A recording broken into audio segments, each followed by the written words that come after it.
Hello, this is Michael Paul with the New Orleans Scottish Rite College. I'd like to do a video today on a subject that is probably a lot more opinion than provable fact. But since I was asked specifically about this subject, I'll tell you what I think and believe. It has to do with what is probably the most recognizable symbol of the Scottish Rite, the double-headed eagle. For many, or maybe most, the symbol is just accepted for what it is, an eagle with two heads. But for those more esoterically inclined Scottish Rite Masons, there seems to be a desire to look more into that symbol. They want to know what it means, why it was selected, and if there is more to it than meets the eye. We can really take this question in several directions. We can look at it by what is provable, by what we think, or a combination of both. Let's start with the idea that maybe something right in front of us can be more than what we initially believe. Let's also say that truth has levels to it. Let me give you an example. I grew up on an army base on the outskirts of New Orleans. My father was a career military man. As a boy, I remember going shopping on Canal Street with my family and then returning home by way of a back shortcut. We lived right up against the Mississippi River along the levee. Most of the way home was residential. But there was one place that we would pass that was about 4 blocks of open area. The area was fenced in with a large old wooden structure towards the back, looking something like a massive barn. As a child, I had no idea what this strange-looking place might be. In the fenced-in area, there was always a number of cows grazing on the grass. I remember coming home one day and asking my mother about this strange place. She almost brushed off the question and simply answered me, "Oh, that's just the abattoir." I remember thinking and asking, "What's that?" She told me that this was where they kept all the cows. Made sense. I really didn't give the place much thought after that until years later when during a French class I learned that abattoir was a French word for slaughterhouse. I remember asking my mother about both the word and the place that she called the abattoir. She told me that she didn't want to tell me exactly what that place was, as she felt that I was too young to deal with it, but she also didn't want to lie to me.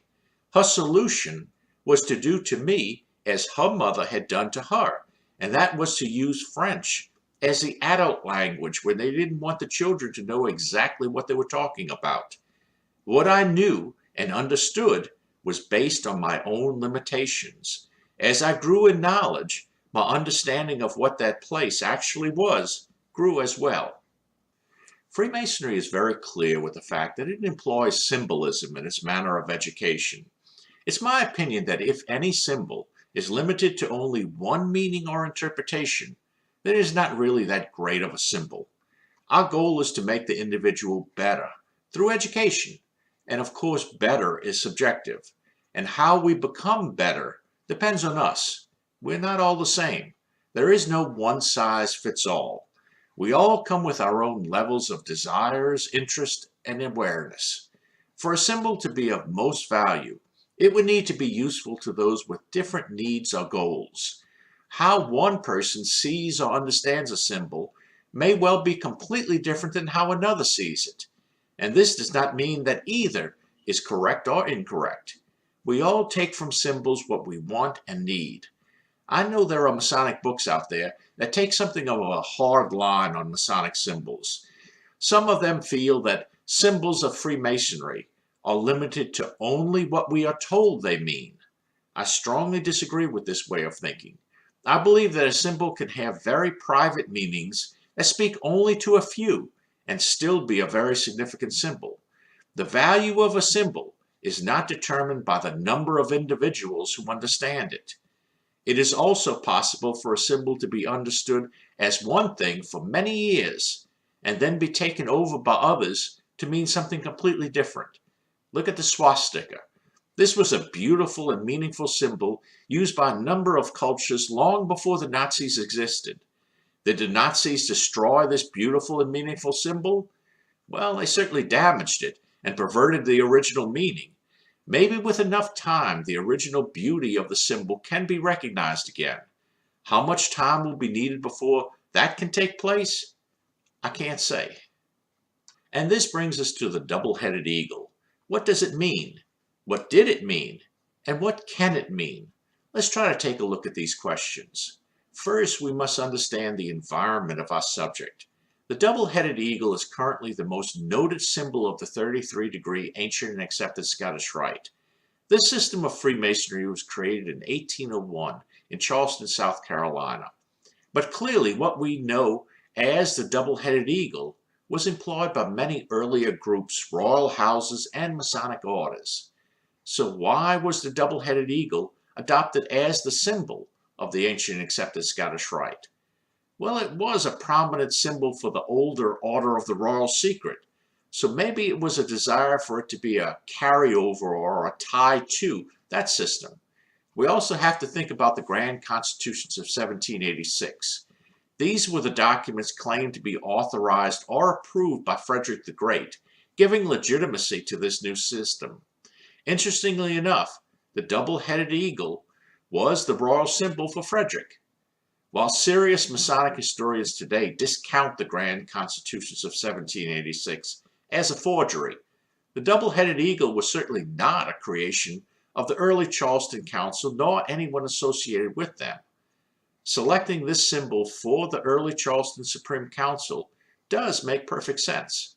It ties this new system to the old system and also brings together the Grand Constitutions and Frederick the Great, all through the double-headed eagle. It's not possible to enter the minds of the members of the Charleston Council in those early days or in later days, and we can't know exactly what they understood of this particular symbol. I have also never seen anything explaining exactly why they chose the double-headed eagle for this new system. What I have suggested is only an assumption, but it does seem reasonable that the symbol was chosen due to its use by the old Order of the Royal Secret and its tie to Frederick the Great.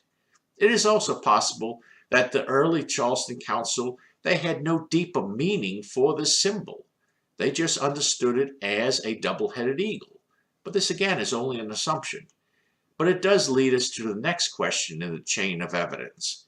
Why did the Order of the Royal Secret use the double-headed eagle? It's a dead end here for me as well. I don't have this answer either. It's just like the early Charleston Supreme Council. I've seen no records documenting exactly why this symbol was used by them either. But there was no tie between the old Order of the Royal Secret and Frederick the Great, so this particular aspect would seem to be irrelevant. Maybe we should turn in another direction and look at another question that is often asked about this symbol. The question is a very straightforward one. Is the bird in that symbol actually an eagle, or could it be a phoenix? Manly P. Hall believed that it was, at least in older images, a phoenix.